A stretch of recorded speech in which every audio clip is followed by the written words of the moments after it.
Baiklah, di sini saya akan membacakan bagian A, yaitu alat-alat pengendalian manajemen.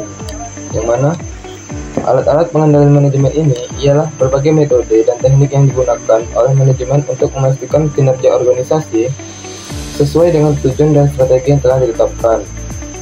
Adapun pendapat Fadilah ini tahun 2023, alat pengendalian manajemen itu ialah seperangkat mekanisme yang digunakan oleh manajemen untuk memastikan bahwa perilaku dan kinerja karyawan sesuai dengan tujuan dan strategi organisasi. Alat pengendalian manajemen dapat anggaran standar, biaya, laporan keuangan, sistem evaluasi manajemen, ataupun sistem penghargaan.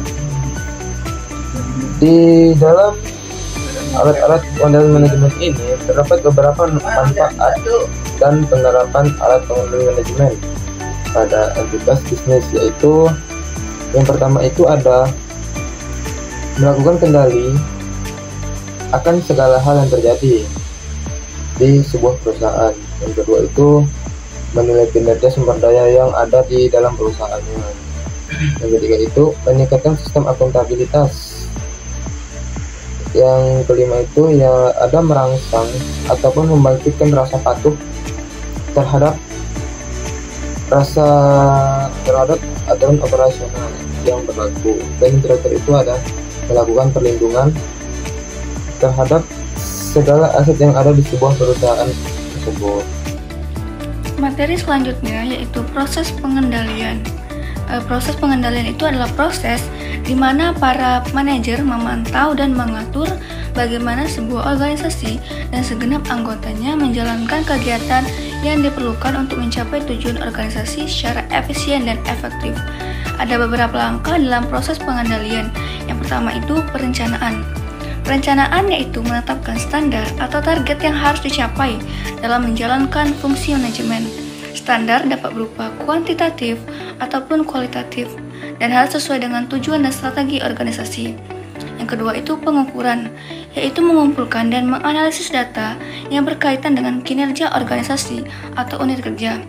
Data tersebut dapat berupa input, output, atau proses yang terjadi di dalam organisasi. Yang ketiga, pembandingan, yaitu membandingkan kinerja nyata dengan standar yang telah ditetapkan. Jika terdapat penyimpangan atau selisih antara kinerja nyata dan standar, maka harus ditentukan penyebab dan dampaknya. Dan yang terakhir itu ada tindakan korektif, yaitu mengambil langkah-langkah yang diperlukan untuk mengatasi penyimpangan atau selisih yang terjadi. Tindakan korektif berupa pencegahan, perbaikan, atau penyesuaian. Saya Ridayanti akan menjelaskan di bagian C, yaitu alat pengendalian mutu. Alat pengendalian mutu adalah alat yang digunakan untuk mengidentifikasi masalah, menganalisis data, dan mengambil tindakan untuk memperbaiki kualitas.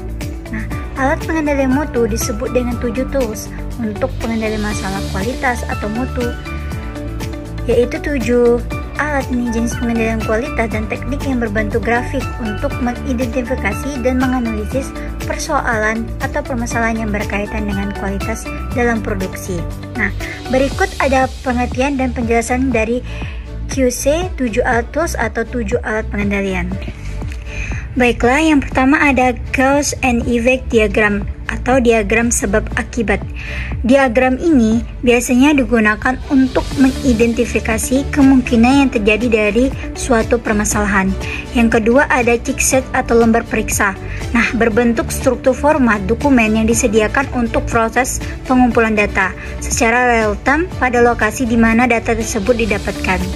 Yang ketiga ada control chart atau peta kendali. Adalah grafik yang digunakan untuk mempelajari perubahan proses dari waktu ke waktu. Yang ketiga ada histogram, yang dimana histogram adalah grafik yang menunjukkan distribusi frekuensi atau seberapa sering suatu nilai itu terjadi dalam kegiatan pengumpulan data.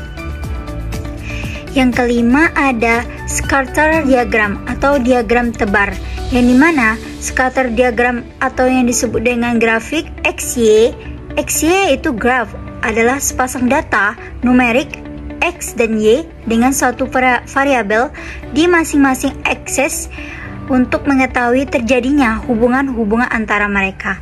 Yang keenam ada Pareto diagram. Nah, di mana grafik ini berbentuk batang yang menunjukkan faktor mana yang lebih dominan.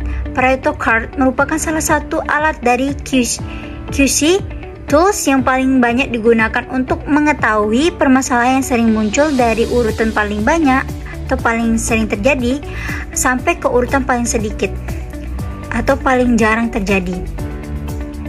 Yang ketujuh ada stratification atau stratifikasi, yang dimana stratifikasi ini dalam QC 7 tools adalah pembagian dan pengelompokan data atau kategori yang lebih kecil dan mempunyai karakteristik yang sama.